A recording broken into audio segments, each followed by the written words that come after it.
Saka abatungamiri avafaniri kuendapo. Laba abakhokheli akufanele babe khona. Uyezve Jefferson. Le kunamba 8 Jefferson. Haisiriyo headquarters yeChurch yeApostori veAfrica. Kuna headquarter yeApostolic VaAfrica. Uko Nyasha na Shingi. Ngolunye uhlangothi uNyasha noShingi. Vakaenda kwamajistrate ndokubva vaita peace order. Baya kaManchi bayoyenza peace order. Yokuti tisasvika pamba pomutumwa. Ukuthi singafike endlini kwathunywayo. Saka nyaya idzi dzakaitwa madheti musi umwe chete kwamajistrate nokuhigh court. Bezenziwa ngosuku olulodwa lezi ndaba zonke. Saka takazonzi tichingoenda kuhigh court. Majistrate wakaitamba tisipo ana mapepa chete. Kuthiwa siye high court umajistrate walungisa udaba singekho enencwadi kuphela. Ndobva arambira Shingi na Nyasha. Wave wanqabela uShingi kanye noNyasha. Akati inga muri vana vadiki chaizvo imi. Wathi ningane ngani kakhulu. Uya musi varidzi vemba.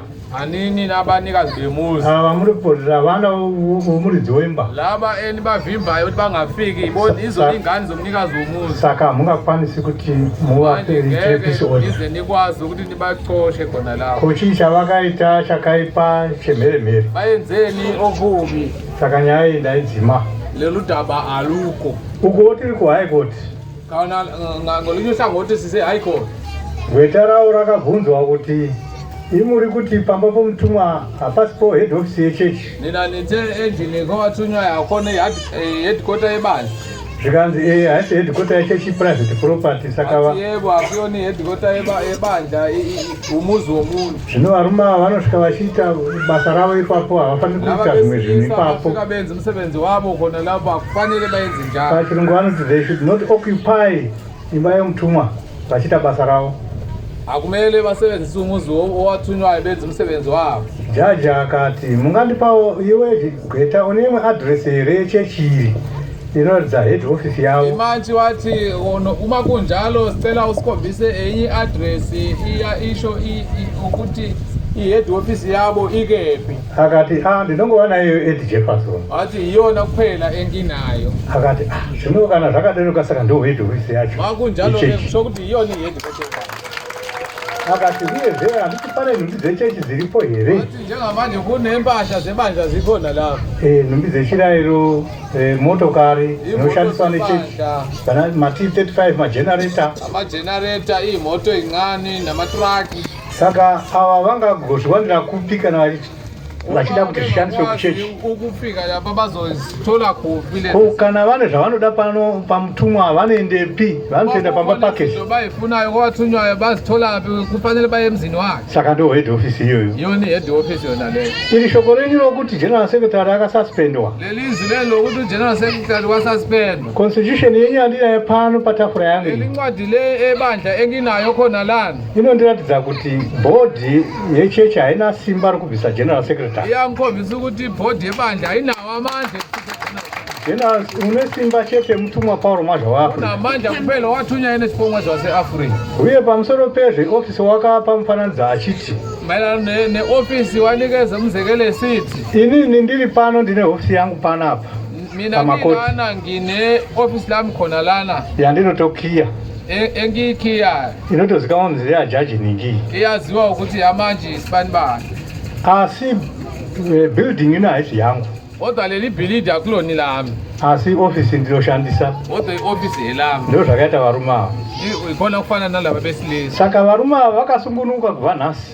Laba besilisa bakhululekile usukela namhlanje. Kusvika pamba pomutumwa pavanodira. Ukufika emzini kwathunywayo ngaleso sikhathi bathanda ngazo. Hapana unofanira kuvadzivisa. Akekho kumele abavimbe. Saka nanhasiwo tinongosvika samadiro edu. Njengamanje siyayifikela. Zvino zvabva ipapo kusukela khona la vachiona kuti nyaya dzavo dzose dziri kungokona. Abobona ukuthi indaba zabo zonke aziphumeleli. Takaona votifonera. Sabona sebesifonela. Vakati dai mauya timbotaurirana, tafunga kuti ngatitaurirane. Bathi uzani sizohlala phansi sixoxisane. Kati inyaya yakanaka kai. Udaba oluhleleko lolo. Kuti tireke kuparadzana tingodai. Ukuthi siyeke kuhlukana nokunye okuningi. Vakati uya kumba kwaMhizha. Sathi uzani emzini kaMhizha. Aimbova Bishop Mhizha. Ube ku Bishop Mhizha. Ndobva taenda ikoko. Sabe saya khona. vana vomutumwa ndobva vasangana ndokutaurirana, ingane zowathunywa zahlangana ndokubakhuluma, ndobva vawirirana bave bavumelana kuti hatichitevera tsamba iyo wakatumwa iyi, asilandele le incwadi yabhalwa nowathunywayo. Mukuru wedu ndi Bishop AK Mwasha. Umkhulu wetu Bishop AK. Zvakanyorwa mutsamba yamanzi vachiverengwa naGeneral Secretary vakati lo kwabhalwa kule incwadi nizwe ifundwa khona la. Toitevera sezvakataura mutumwa saizvozvo. Saka tazosvika votiudza izvozvo. Sesifikile sitshela khona lo. Isu webhodi tikati zvaita zvakanaka. Thina njengebhodi sathi kwayenzeka. Kuti tiite chinhu chimwe chete. Kuti banja siyenze into eyodwa. Tichitevera zvakataurwa nowakatumwa mazumo yongcwele. Saka vakati takaronga sowe. Sasihleli hlanga. Musangano sorry. Umhlangano. Kuguamba. Eguamba. Saka tachikumbira kuti ubesicela ukuthi Bishop yeke chititendera iti mabishop ose akoko na General Secretary. Sivumela wena Bishop yeke ukuthi amabishop onke ameme no General Secretary. Tinde kuguamba tivaudze zvatatenderana kuti chechi tadzokedzana tachi chimwe chete. Wasiwo batshela ukuthi ibanja sekuyinto eyodwa. Takutevera zvakaverengwa musi wa 19 March. Sesilandela lokho kwafundwa encwadini ngomhla ka 20 March. Uye zvenyaya dzose dzokukoti takundo withdraw. Indaba zonke zasenkantolo siyo withdraw. Siyeke kuindirana kumakoti. Siyeke ukuyelana enkantolo. Nokuti kana vakatarirawo muchechi medu muno umani bhekisisa khona la ebandleni, kana munhu akamhangarira mumwe wake kukoti, uma ubopha omunye wakho anotobvisa gemeni, kumele usise igameni, nokuti hatina nyaya dzinoenda kumakoti isu vanhu vaMwari. Enkantolo kana pane nyaya pakati pedu, uma kunendaba phakathi kwethu, inogarwa pasi muchechi, kuhlalwa phansi ebandleni, vanhu vobatsirana, vanhu vowirirana, boponisana bazwana. asi mhambari nanhasi haana kubviswa gemeni. Umhambari namanje akakakhulula igameni. Kana mabhishop akaita masamanisi awa nokuti masamanisi acho aitotiwo mutumwa unopenga, havana kubviswa gameni. Mabhishop bebethi wathunywayo uyahlanya abakaze bakhishwa amagameni. Vari kungopfeka magemeni avo. Bagqoka amagameni avo. Takaenda kuguambwa. Saye guambwa. Sechechi rose tikasangana mabhishop ese. Njengebandla lonke sahlangana amabhishop bonke. Zvino tasvikapo takaona kuti varume ava zvavava kutaura. Safika lapho sabona kuti ngabesilisa udaba ngathi luyashintsha. Vakutotukirira General Secretary na Bishop AK Mwasha. Sebethuka uGeneral Secretary kanye neBishop AK Mwasha. Asi savanhu vaMwari takangozvidzora. Thina njengabatwana bakaNkulunkulu sazibamba. Tikati regai tinyarare. Sathi ake sithule. Asi vakaramba vari shoko ravo rokuti havo tondo withdraw nyaya dzedu. Baqhubeka bethi udaba basalikhipha emaphoyiseni. Uye vakatenda vakati Bishop yeke ndiye mukuru wedu. Bakholwa bathi uBishop yeke uye nomkhulu wethu. Saka ndo zvatava kutoita izvozvo. Sesilandela khona lokho. Zvino tadzokera kumisha yedu. Sesiphindele emakhaya ethu.